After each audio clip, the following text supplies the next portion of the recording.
کہ بچہ ہم نے دین سے دور کر دیا. اگر آپ چاہتے ہیں کہ آپ کے بڑھاپے کا سہارا آپ کے بچے بنے, آپ کے مرنے کے بعد بھی آپ کے لیے صدقہ جاریہ بنے, تو آپ نے اپنے بچوں کو دین کی طرف لانا ہے. کچھ اولادیں وہ ہیں جن کی ماں باپ نے تربیت ایسی کی, ہم نہیں چاہتے, وہ خود رابطہ کر رہے ہوتے ہیں کہ ماں کا انتقال ہو گیا, یار کچھ کنواں کھدوانا ہے, کوئی مسجد بنانی ہے, کوئی مدرسے میں میری ماں کے لیے مجھے کچھ کرنا ہے. کیوں؟ ماں نے تربیت ایسی کی, والد نے تربیت ایسی کی, انہیں ماحول ایسا دیا کہ ماں باپ کے مرتے ہی انہیں فکر ہو گئی کہ میری ماں قبر میں اکیلی ہے, میرا والد قبر میں اکیلا ہے, اس نے روز مجھے کھانا کھلایا تھا, آج میں روز اسے ثواب پہنچانے کا کوئی انتظام کروں. یہ اس بچے کے دل میں خیال کیسے آیا؟ کیونکہ اللہ نے اسے اچھا ماحول عطا کیا, ماں باپ نے اس کو اس ماحول کی طرف بڑھایا. تو میں یہاں والدین سے گزارش کروں گا کہ خدا را اپنے بچوں کی ایسی تربیت کرو کہ بڑھاپے میں بھی تمہارا ساتھ دیں اور مرنے کے بعد بھی تمہارے لیے صدقہ جاریہ کا باعث بن جائیں. آپ کے بچے آپ کے قدموں میں رہیں گے اگر آپ نے بچوں کو دیندار بنا دیا. اللہ کرے یہ فارمولا سمجھ آ جائے نا. ہم سمجھتے بچہ میری بات مانے, میری کیوں نہیں مانتا؟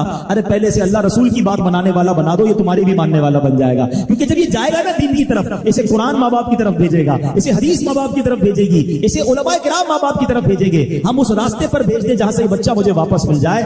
سورہ فاتحہ 100 مرتبہ پڑھ کر جو دعا مانگی جائے وہ قبول ہوتی ہے. سورہ بقرہ کی تلاوت سے شیطان گھر سے بھاگ جاتا ہے. آیت الکرسی پڑھنے سے محتاجی دور ہوتی ہے. سورہ کہف کو ہمیشہ پڑھنے والا دجال کے فتنوں سے محفوظ رہے گا. والدین کی قبر پر ہر جمعہ سورہ یاسین کی تلاوت کرنے سے اس کی حروف کی تعداد کے برابر ان کے گناہ بخش دیے جاتے ہیں. سورہ الدخان پڑھنے سے مشکل دور ہوتی ہے. جو قریب المرگ ہو اس پر سورہ جاسیہ کا دم کرنے سے خاتمہ بالخیر ہوتا ہے. سورہ حجرات کا پڑھنا اور دم کر کے پینا گھر میں خیر و برکت کے لیے مفید ہے. سورہ قاف پڑھنے سے جو باغ ہوتے ہیں ان کے پھلوں میں کثرت ہوتی ہے. سبحان اللہ. سورہ رحمان 11 بار پڑھنے سے تمام مقاصد پورے ہوتے ہیں. سورہ واقعہ جو شخص روزانہ پڑھے گا اسے کبھی فاقہ نہ ہوگا. سورہ ملک کو ہر رات پڑھنے والا عذاب قبر سے محفوظ رہے گا. سورہ مزمل کو 11 بار پڑھنے سے ہر مشکل آسان ہو جاتی ہے. سورہ مدثر کو پڑھ کر حفظ قرآن کی دعا مانگنے سے قرآن کریم کا یاد کرنا آسان ہو جاتا ہے. جو بچے حفظ کر رہے ہیں ان کے لیے زبردست وظیفہ ہے. سورہ النازعات پڑھنے سے جاں کنی کی تکلیف نہیں ہوگی. سورہ دحا پڑھنے سے بھاگا ہوا آدمی واپس آ جائے گا. سورہ علم نشرح کو جس مال پر پڑھ دیا جائے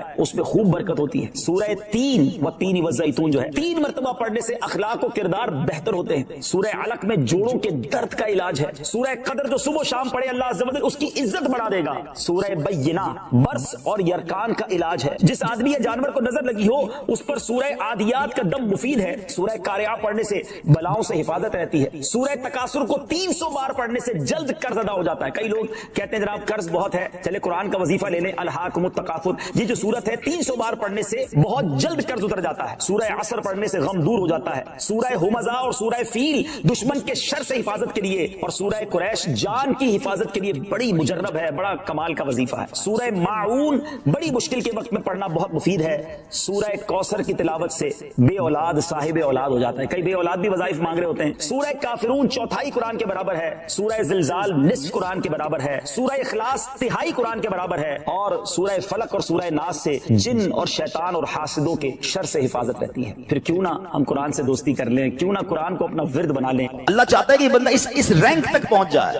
اللہ اس پر آزمائش بھیجتا ہے تاکہ میرا بندہ صبر کر لے تو اس کو وہ مرتبہ عطا ہو جائے. ہائے ہائے, یعنی آزمائش مجھ پر میرے رینک بلند کرنے, میرے درجے بلند کرنے آئی, اور ہائے میری بے صبری کہ میں نے وہ سب ثواب ضائع کر دیا. نہ کریں میرے پیارے اسلامی بھائی, مشکلیں آتی ہیں. اچھا پھر پتہ ہے پرابلم کیا ہے؟ ہمارا ایک اور بڑا ایشو ہے, ہم کسی کو مسکراتا دیکھتے ہیں, کسی کو اچھے کپڑے دیکھ لیتے ہیں, کسی کی بڑی گاڑیاں دیکھ لیتے ہیں, کسی کا بڑا گھر دیکھ لیتے ہیں, ہمیں لگتا ہے یار یہ کتنا مزے میں, یار میں یہ اکیلا پریشان ہوں. یہ آپ کی بھول ہے. ایک بات یاد رکھیے گا, زندگی کی گاڑی مسائل کے پہیوں پر ہی چلتی ہے. امیر کے مسئلے اور ہیں, غریب کے مسئلے اور ہیں. شہرت جس کو ملی ہے نا اس کے پرابلمز اور ہیں, جو غیر معروف ہے اس کی پرابلم اور ہے. زمانے میں ہر کسی کو کچھ نہ کچھ ایشو ضرور ہے. یہ نہ سمجھے کہ یار یہ اتنا مسکرا رہا ہے, کیا پتہ اس مسکراہٹ کے پیچھے کتنے دکھ چھپائے بیٹھا ہے. اب یقین کریں, بلیو کریں, ایسا نہیں ہے کہ سب لوگ 100% خوشحال ہیں. پرابلم سب کے ساتھ ہوتے ہیں. میں کیا بتاؤں آپ کو, ہمارے پاس تو لوگ دعائیں کروانے آتے ہیں نا, ایسی پرابلم بتاتے ہیں کہ پیروں سے زمین نکل جاتی ہے. بعض اوقات ہم اتنے بڑے گھر میں جاتے ہیں, اس کی گاڑیاں کروڑوں روپے کی کھڑی ہیں, ان سے ملاقات ہوئی, وہ کہتے ہیں حضرت آپ سے ایک الگ سے دعا کروانی ہے. جب وہ بیچارہ اپنا مسئلہ بتاتا ہے نا,